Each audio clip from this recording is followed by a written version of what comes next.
here we are starting all over again. Sefer Bereishis, the Torah all over again, Parshas Bereishis, and I also got to mute everyone as well. I've got to do all these things over here. 1 second.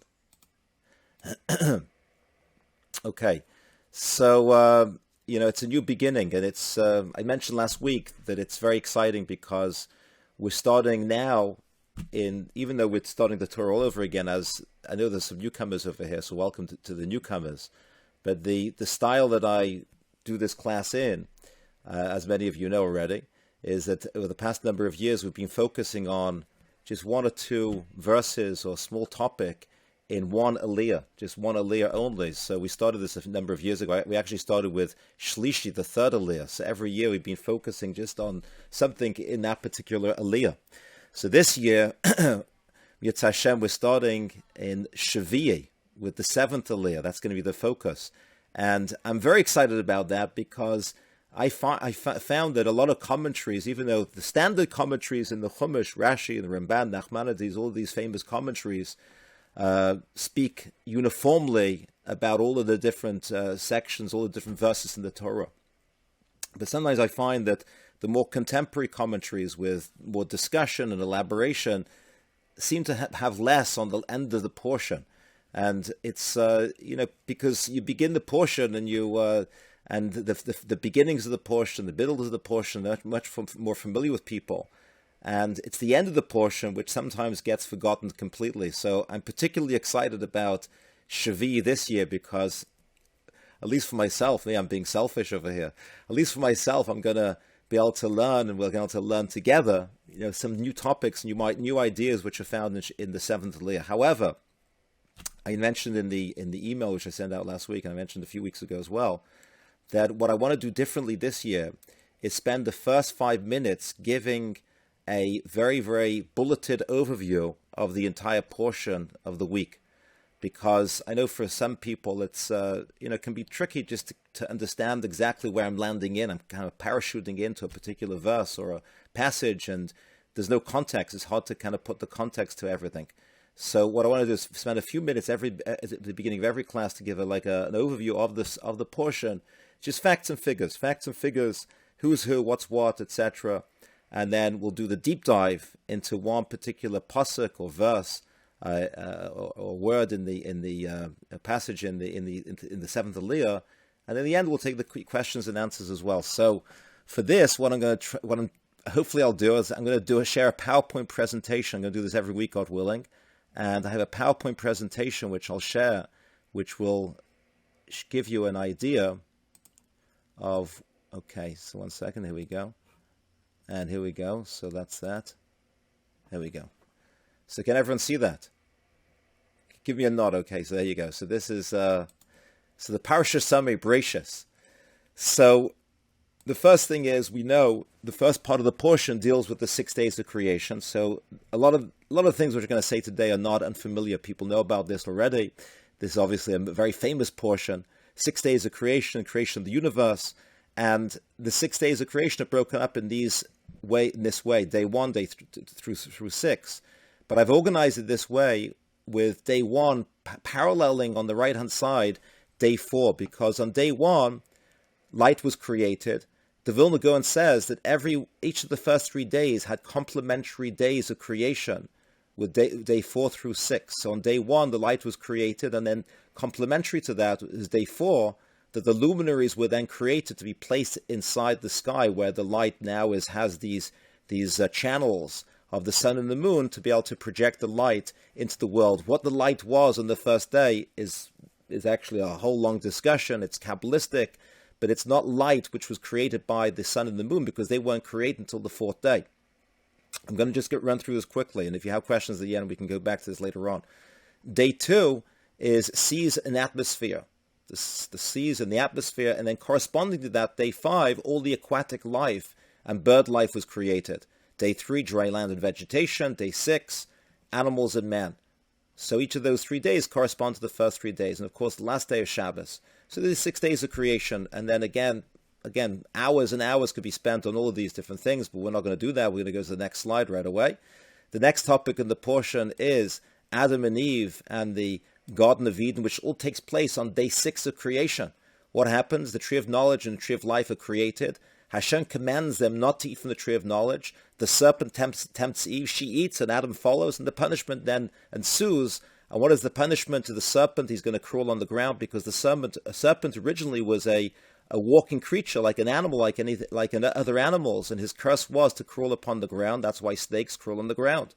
And the punishment to Eve was that she's going to now endure pain in pregnancy and childbirth. And the ground is going to be cursed, making a livelihood very difficult. So from that point onwards, earning a livelihood, right? The curse of earning a livelihood, by the sweat of your brow, you have to earn your living. This all emanates because of the mistake, the sin of eating from the tree of knowledge. And as a result of this, they are both expelled from the Garden of Eden, and cherubim, whatever you say, how you pronounce it in English, but these are angels which are positioned outside the Garden of Eden, holding these revolving swords, preventing Adam and Eve from going back into the Garden of Eden and having access to the tree of knowledge. Again, this is very brief, and much to be said about all this. Hopefully next year, because we'll be going back to the beginning of the portion next year, God willing. Next topic of the portion is Cain and Abel. And Cain and Abel, of course, are Adam and Eve's first two sons. Cain brings offerings to Hashem from the crops of the ground. Abel brings offerings from firstborn of flocks. Hashem prefers the offering of Abel, so he heeds the Abel's offerings and not Cain's. And as a result of the jealousy which Cain now has for Abel, so he kills Abel out of jealousy. And his punishment is he's cursed, he becomes a wanderer. And Cain marries and bears descendants. And then the next part of the portion goes through close to 1,000 years, delineating the generations and the descent of man. So Adam and Eve have a third child, Seth, at the age, and that's at year 130. In year 130 from creation, that's when Seth is born. So he's much younger than Cain and Abel. Adam dies at the age of 930. And then the Torah relates how 10 generations of descendants there follow after that, till eventually Noah is born at the end of the portion in the year 1056. And as the end of the portion describes, there is a general decline in the moral character of man, to the point that by the end of the portion, Hashem regrets, quote unquote regrets. I put that in speech marks there, because to say that God regrets creation is a very, very difficult idea. Again, much discussion about that. But Hashem, so to speak, regrets man's creation and decides to obliterate humanity. But, and the very last verse of the Torah of the parsha is, but Noah finds favor in his eyes. And that's the segue to next week's Torah portion of Noah. So that's the portion of Bereishis. I just covered 1,000 years, over 1,000 years in maybe 3 minutes. That's pretty amazing. But that's the overview of the entire portion. So again, some of these topics are pretty familiar to most people. As we go further into the Chumash, we'll definitely get a much more an aerial view of everything which is happening. So that's the summary of the portion. So that's the overview. So now what do we do now? We go into the deep dive into something at the end of the portion. So actually, I should share the screen again.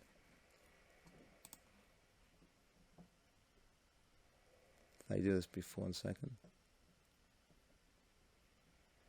Here we go. So what I want to focus on today is this part over here. This is chapter 6 at the end of the portion. So chapter 6, I'll read it to you. You can see it on the page of it. It came to pass that when man commenced to multiply upon the face of the earth, and daughters were born to them. Now, again, keeping in mind, this is at the end of the portion, and this is now 1,000 years after Adam and Eve are created. 10 generations have passed by. And it came to pass that when man commenced to multiply upon the face of the earth, and daughters were born to them, that the sons of the nobles saw the daughters of man when they were beautifying themselves, and they took for themselves wives from whoever they chose. And the Lord said, let my spirit not abide forever in man, because also he is flesh. I'll explain later on why I've highlighted these words. He is also flesh, and his days shall be 120 years. The Nephilim were on the earth in those days, and also afterwards, when the sons of nobles would come, to the daughters of man, and they would bear for them. They are the mighty men who are of old, the men of renown. So the reason, well, before I go further, I just want to mention, I forgot to mention at the beginning, that the class is being dedicated in memory of Label ben Chana and Sipura ben Bas Rina, who was parents of someone who called me yesterday. But also, I want to dedicate the class in memory of a man by the name of Bernd Schaffman, of blessed memory. I knew him about 35 years ago. And when I first went to Harrisburg on a summer learning program in Harrisburg, Pennsylvania, from when I was in yeshiva in Chaim Berlin, so I think the very first person who came into the base medrash, the learning center there, and I was learning with, was this fellow Bernd Schaffman, and this was I think one of the very first times I was teaching ever, and he asked me a question. He asked me about these Nephilim. He wanted to know what these Nephilim were at the end of this portion.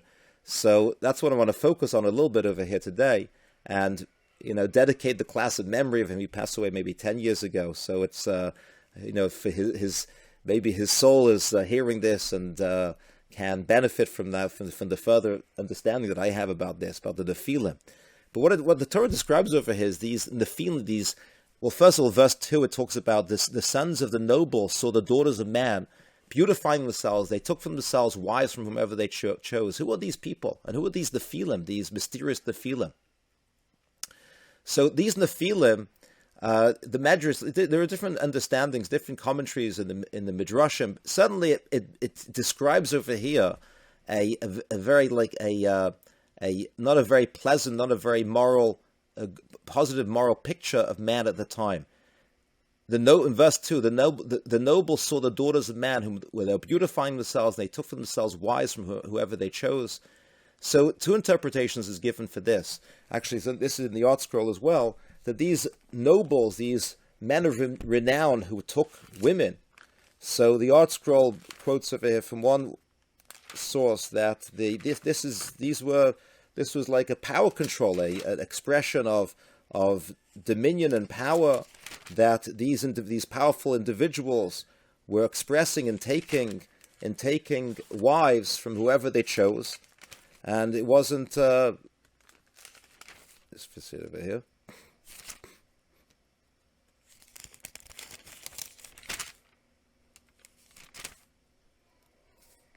I'll find it over here. It says these were the sons of princes and judges. Elokim always implies rulership. And it says the daughters of man were the daughters of the general population, the multitude, the lower classes, who did not have the power to resist their superiors. Thus the Torah begins the narrative of the tragedy by speaking of the subjugation of the weak by the powerful. That's one interpretation. Another interpretation of these Bnei Elokim, these sons of the rulers, is it was literally the sons of God. These were descendants of God-fearing people of Seth. That was the third son of Adam and Eve. While the daughters of man are the iniquitous descendants of Cain. The result of such marriages was that Seth's righteous offspring were enticed by the proponents of a godless, depraved culture and suffered the fate that destroyed mankind. So this is one understand. That's the Bnei Elokim, the sons of rulers. But then in verse 4, we saw the Nephilim.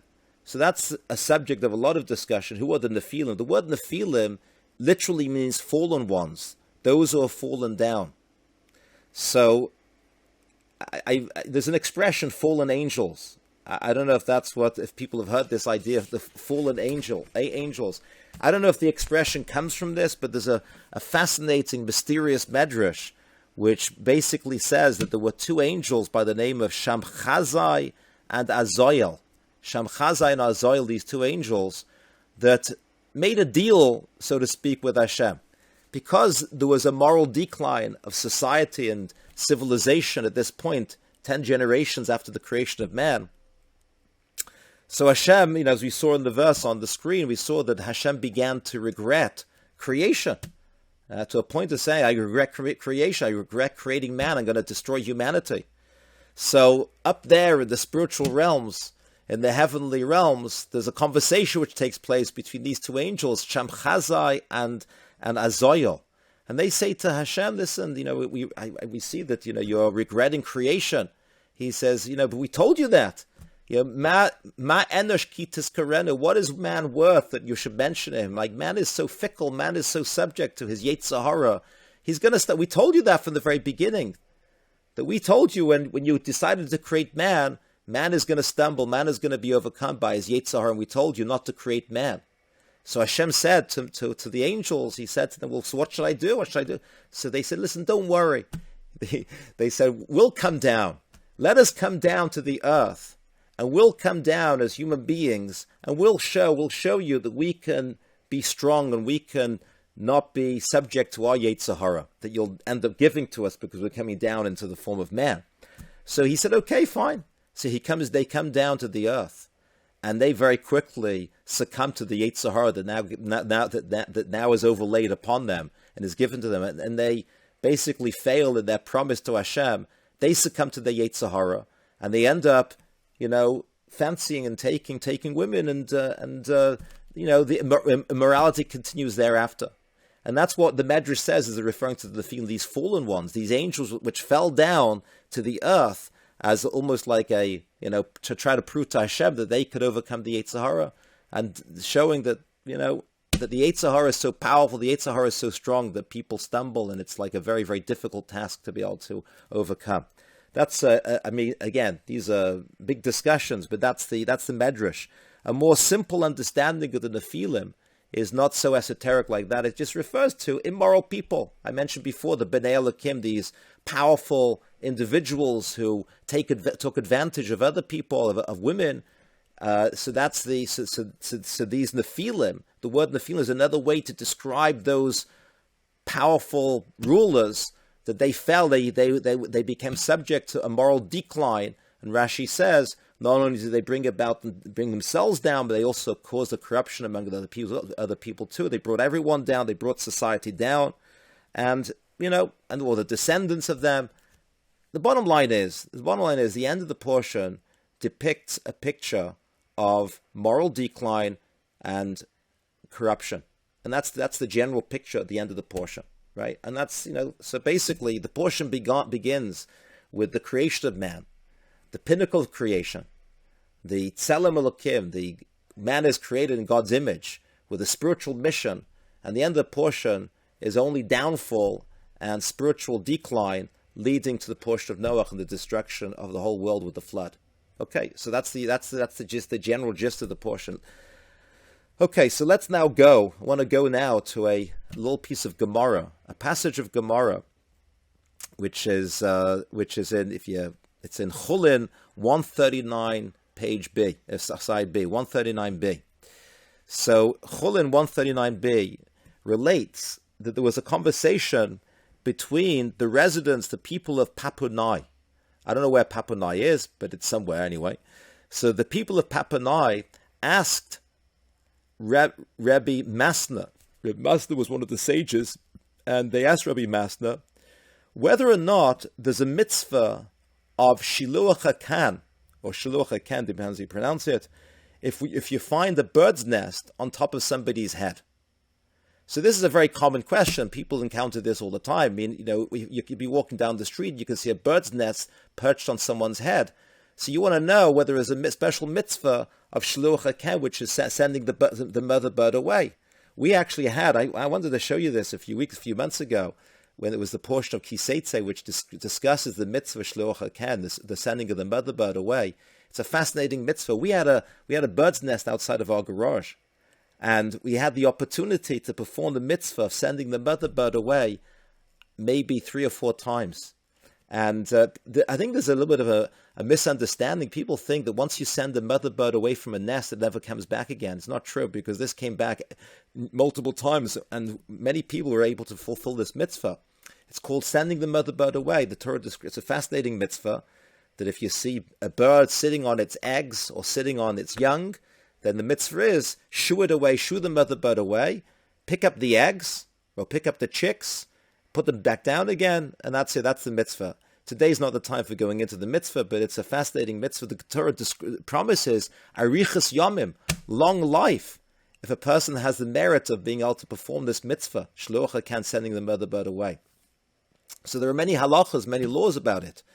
And one of the ways that the Torah describes it is if you encounter a bird's nest on the road, when you're walking on the road, on the ground. So the people of Papanoi were puzzled, what would happen if you find a bird's nest on somebody's head? So is there still a mitzvah of sending the mother bird away? And, as I said, it's not, it's a common thing to see. Sounds funny, right? So Rav Masna did not respond to the question by rejecting them and saying, what a silly question that is. What he said is, he cited for them, I'll share the screen again. He cited for them a pasuk in the book of Samuel. Right? In the book of Samuel,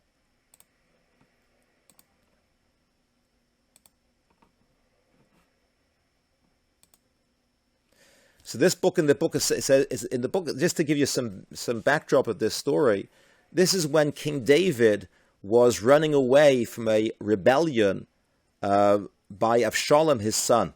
It's a very dynamic story. Avshalom, his son, was trying to take over the kingdom. This is obviously taking place many, many, many years later. And when King David is running away and he's coming to the Mount of Olives, and he's escaping this rebellion from Avshalom and his army, and David was coming up to the top of the mountain of Mount of Olives, where he was going to prostrate himself to God. And behold, towards him came Hushai the Archite. Hushai the Archite was a friend of King David, a very good friend of King David. And he wanted to join him and to be with him in this, running away from Avshalom, King David's son.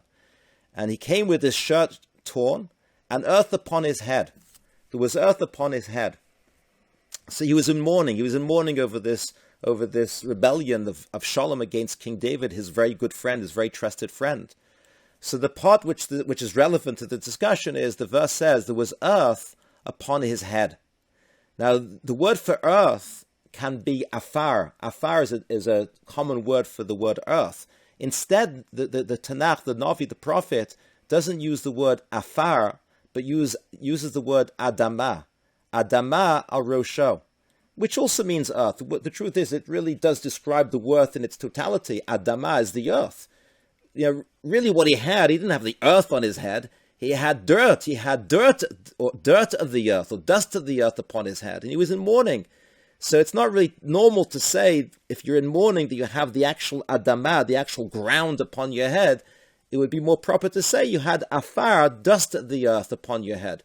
But instead the Navi says he had Adama, the actual earth upon his head. So Reb Masna in the Gemara, in response to the question about a bird's nest on someone's head, is there a mitzvah? So he quoted this verse and he said, yes, well look, it says Adama al Rosho. The earth was on his head.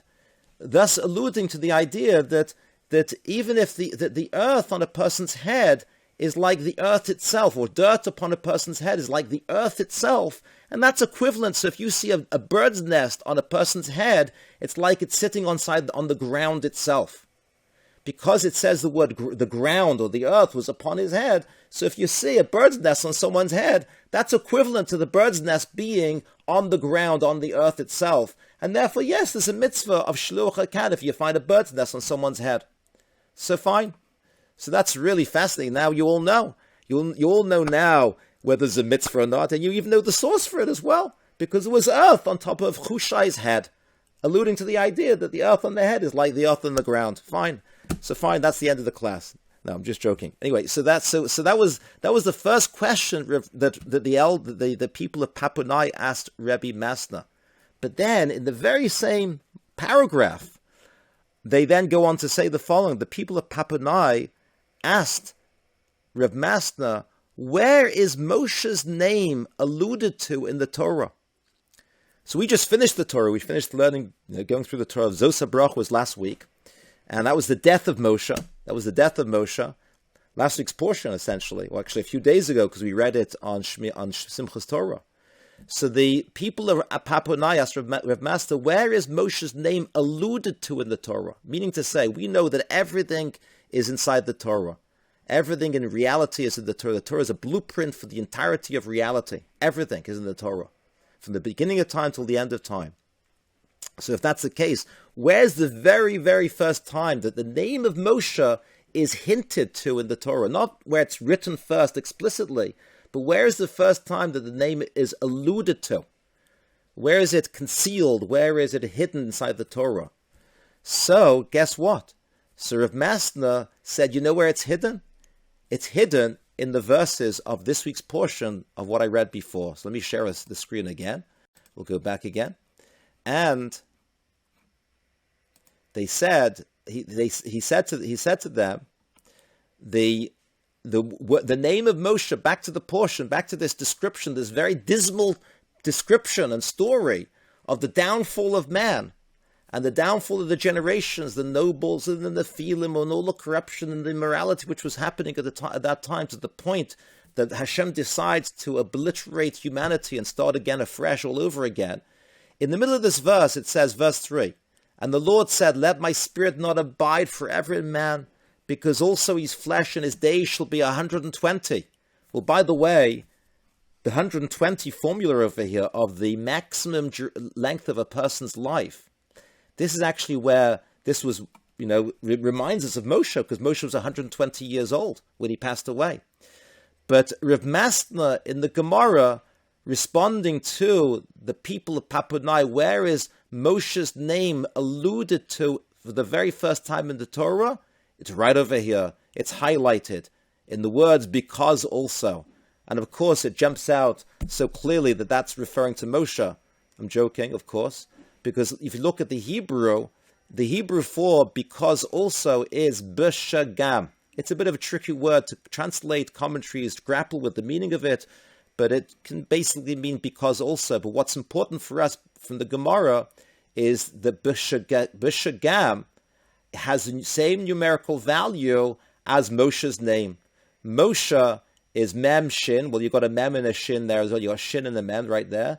And Moshe's last letter is hey. Hey is numerical value of 5. And Beis and Gimel make 2 and 3 is 5. So there you have the gematria of Moshe's name right over here. So Moshe's, and this is what Rav Masna said to the people of Papunai. Moshe's name is alluded to right over here in this pasuk in B'Shagam. Right? In this pasuk, this is the first time the Torah alludes to Moshe's name. But the obvious question is, couldn't Hashem have put Moshe's name in any better place? Like, why over here? Why in the middle of a story of such corruption and such downfall and such like moral decline and immorality? Why over here? Like we're talking about verse 2, sons of nobles. These were corrupt, powerful people who went ahead and took daughters of man, beautiful, and took from themselves wives from whoever they just chose from. Verse 4, the Nephilim, these people, whether it be people, the angels, subject to their Yetzer Hara. And then verse 3, Hashem, basically the declaration, the realization in Hashem's mind, I can't take this any longer. The pasuk says, let my spirit not abide forever in man. In Hebrew, lo yodun ruchi ba'adam la'olam. The Ramban explains this pasuk, many explain it, but the Ramban in particular means, I can't have that my spirit, my ruchi, my spirit can no longer reside. The word yodun means to abide, to stay, to remain. My spirit can't stay in man. The spirit, the divine spirit, right? The Ramban says, I'll read the words of the Ramban specifically. The Ramban says, my spirit shall not abide in man forever, because man is also flesh, as all flesh that creeps upon the earth in the form of fowl and cattle and beast. It's not fitting that the Spirit of God be within him. Meaning to say that God made man upright. Man has this beautiful, elevated neshama inside of him. Hashem made man upright to be like the ministering angels by virtue of the soul he gave him. But he was drawn after the flesh and the corporeal desires. He's like the beasts that perish, and therefore that the Spirit of God can no longer be sheathed inside of him, for he is corporeal and not godly. However, I'll prolong for him at least the amount of days and years, 120 years, to do teshuvah, as the verse says. So this is a very dismal, expression from Hashem about the kind of the failure of man. My spirit could not reside inside him forever because he's just flesh. His spirit has become flesh. His spirit has become corrupt. Yom of Me'ah V'Esrim, just 120 years. Up until this point, man lived for hundreds of years. But now at this point, he's decreeing that man should only live 120 years because otherwise he's gonna descend to such a point of complete, not even being able to merit to go into the next world. So therefore 120. You may ask, where does 120 come from? Why 120 specifically? So I saw one commentary says that it's a very interesting thing. 120. We know that the duration of history, the duration of the world is 6,000 years altogether. 6,000 years altogether. And that's until Mashiach comes. So if you take 120 and you take the lifetime of a person, 120 years, and give 120 years a jubilee, so you have, just one second, I just forgot how it goes now. 50 is a jubilee year, right? So 120 times 50 is a jubilee year. So 120 times 50 makes what? 6,000.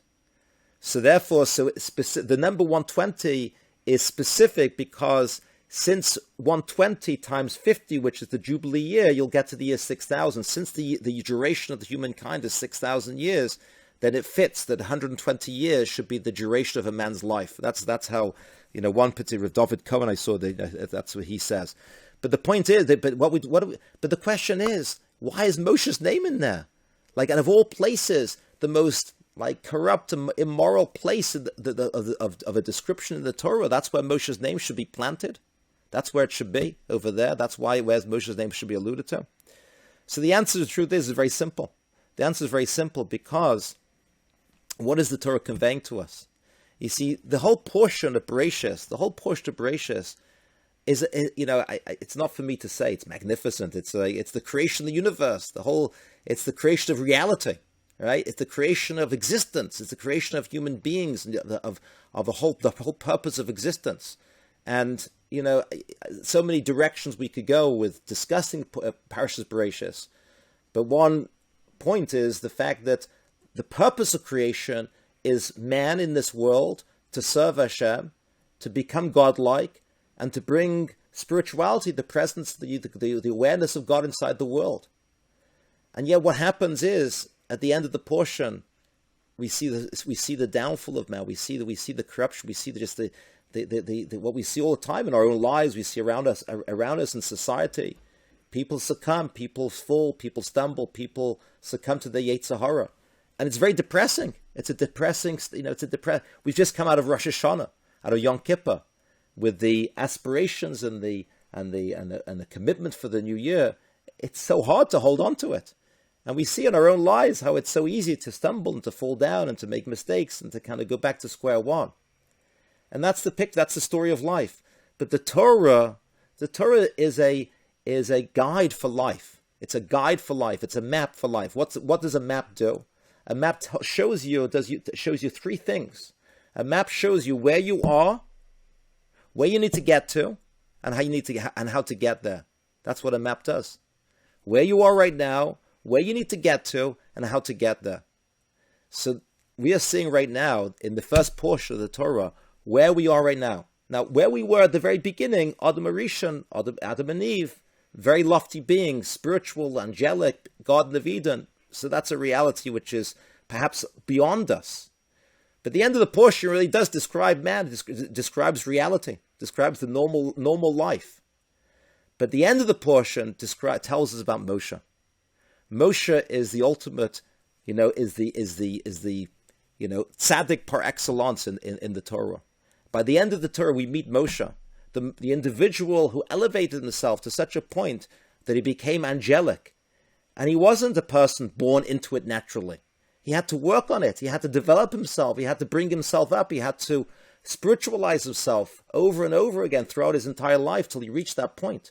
But what point does he reach? He reaches the point of becoming almost, he had what's called the Mises Nashika, the death by the kiss of death. Hashem just kissed him, he passed away. He became so holy in his body too, that he is a paragon to us of how a person can elevate themselves. Why is his name alluded to right over here, smack in the middle of all of this immoral corruption? To show us that despite, no matter how far a person can fall down, the potential for spirituality and growth always remains there. And that's what we have to understand as we begin the Torah, to understand where we are. I don't mean to, God forbid, I don't mean to say we're so bad. God forbid, we're all good. But we all have bad parts to us. We all have a Yetzer Hara. So the end of the portion is probably much more reminiscent of the general state of man. But smack in the middle, right in the middle, in the very, very center of all of that immorality and corruption, lies a hint, like a ray of light, a reminder, don't worry, don't feel bad that we're surrounded by the Yetzer Hara, because there's a Moshe lying right inside there, because there's a Moshe Rabbeinu who also had a Yetzer Hara, but he worked on himself, and he kept plugging away, day by day, step by step, plugging away, working on himself till he reached the level of such a holy being that he was, to become a Moshe Rabbeinu, right? And that's why his name is Bedafka, specifically alluded to right over there. So let's go back now to the passage of the Gemara where I said that there are two questions that the people of Papunai asked Rav Masna, right? Where is Moshe's name alluded to in the Torah? So we just discussed that. But the first question is the bird's nest on the head. So that, I was just baffled by that. What does that have to do with anything? Why would that be the other question they asked? But then I thought to myself, it's interesting, because I saw actually a commentary that says something like this. It says that, why did Rav Masna not simply reject out of hand the silly question that these people were asking him? The answer is because there are people who specialize in such self-control and self-discipline that they can stand for many, many, many, many hours. Well, I know him. Yuri does that, right? Yuri, that's yoga, right? The self-discipline of being able to balance and to stay still for many, many, many hours. So the notion of being able to balance a bird's nest on your head is not so much about, the reality and how common it is, because it's not very common, but it reminds us, or it gives us a picture of somebody who has such self-discipline and self-control and composure to a point that he can balance a bird's nest on his head. That gives us an insight into how a person can grow. Self-discipline, self-control, and self-discipline, composure is the key to growth. It's the key to being able to overcome the Yetzer Hara. That's what it is, because what is the Yetzer Hara? The Yetzer Hara is these spontaneous impulses. What's the antidote to spontaneous impulses? Self-discipline, self-composure, and self-restraint. So that we see that a person standing there for hours and hours and hours with a bird's nest on his head is a picture of self-control and self-discipline. But more than that, let's go back to the pasuk, actually the actual pasuk in Shmuel. So here's the verse again, right? And it says, the Adama was upon his head, because that's the verse which Rav Masna cited as the source that a bird's nest on a person's head is like it's being on the ground. And the verse he quoted is, Adama al Rosha. Hushai, this individual had Adama al Rosha, earth upon his head, alluding to the fact that earth on their head, with the bird's nest on their head, it's considered on the ground. Earth, the ground upon his head. Let's not worry about the context. Let's just zero in specifically on the phrase Adama al Rosha. The ground was upon his head. The word Adama, right, means earth, the ground. However, and this is, by the way, this is what's called drusha license. I'm going to make a this is my own thought on this.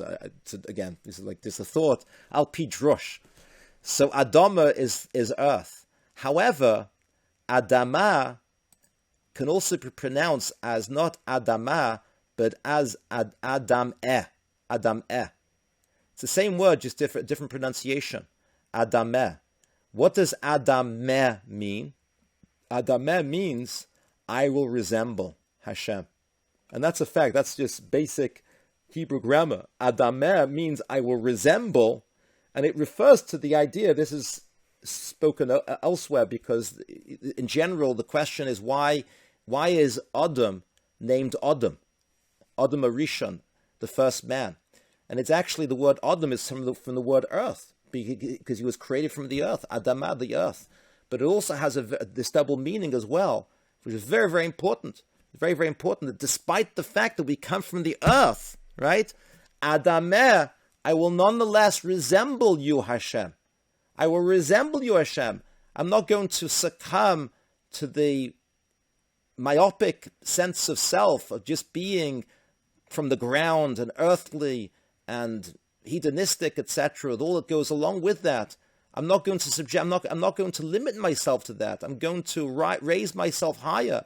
In Adamel, I'll be like you, Hashem. I'll resemble you, Hashem. That's the road. That's the road to greatness. Is always keeping in mind, I want to resemble you, Hashem. We spoke about this several weeks ago with the 13 attributes of mercy. I want to resemble you, Hashem, with the 13 attributes of mercy. I want to climb the ladder. I want to climb the ladder of life to get closer to you. Because you're right. If I don't do this, if I don't take steps towards you, then I'll remain like the earth. I'll be like the earth. I'll just be down on the ground. And, I'll God forbid, I'll remain like those people at the end of the portion. But no, Adameh, I will resemble you. I'll climb up higher and higher. So I think it makes sense to me. Adameh Rosho, right? He had Adama on his head. He had the message, the motif of I will resemble you, Hashem, upon his head. That was his motif. That was who Hushai was. He had Adama upon his head, always resembling Hashem. So it's very, very logical now, the juxtaposition of the two questions, of the 2 points, right? Because they're both connected perfectly. Because they're asking Reb Masna, where's the allusion for the bird's nest upon her head, that there's a mitzvah of Kshiluch HaKam? And where's the allusion for Moshe's name in the Torah? Well, it's the same subject, the same subject matter. It's all about resembling Hashem. It's all about self-discipline, self-control, step by step, resembling Hashem, climbing upwards. And Moshe's name is in those verses which describe the potential opposite of all of that. But on the other hand, the potential greatness which is found inside of a human being to be able to rise above his baser nature and baser impulses. So the message is very clear that despite the dangers, despite the difficulties, despite the temptations, despite all of the potential Yetzer Hara which can surround the experience of man, the potential of greatness lies within. There's a Moshe inside all of us. There is a Moshe inside all of us. Believe it or not, there's a Moshe inside. And it's not me who says that.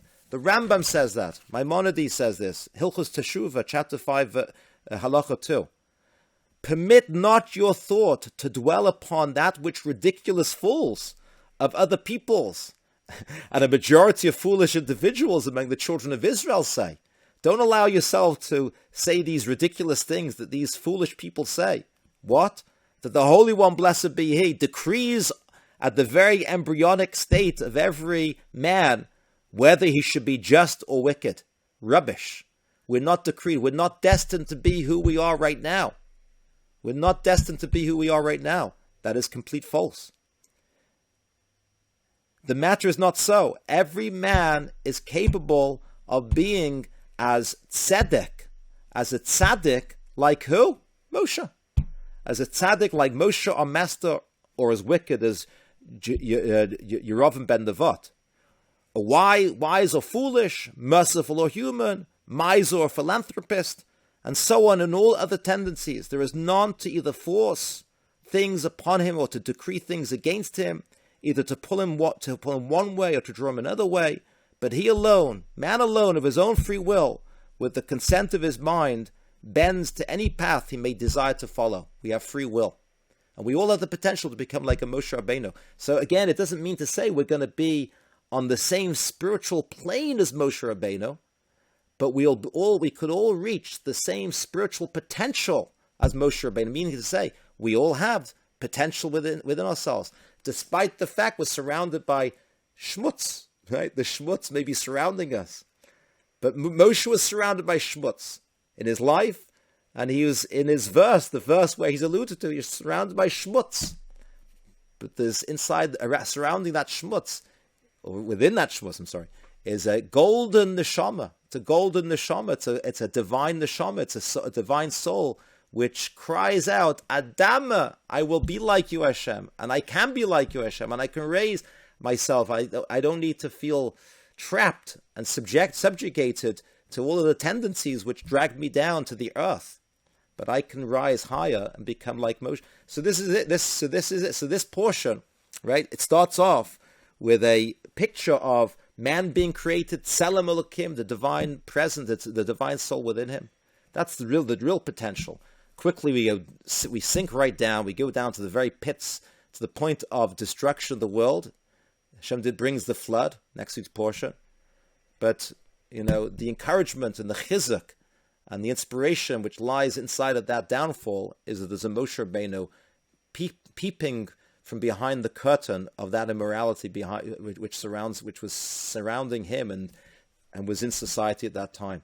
And that's the potential. So it's a roadmap. So this is our roadmap. So as we begin the Torah, so that's what I think is very appropriate, because as we begin our journey through the 5 books of Moses, the Chumash, so we're going to use the Torah as that roadmap, as the guide, as the map, to give us direction, how to, so it's funny, like I'm thinking to myself now, like here we are at the very beginning.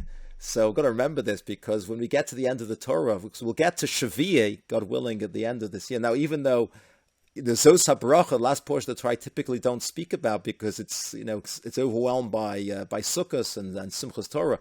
I have to make a point next year, God willing, we'll speak about Zos HaBracha, the last portion of the Torah, because it's in the last Aliyah, the 7th Aliyah, where it describes Moshe dying at the age of 120.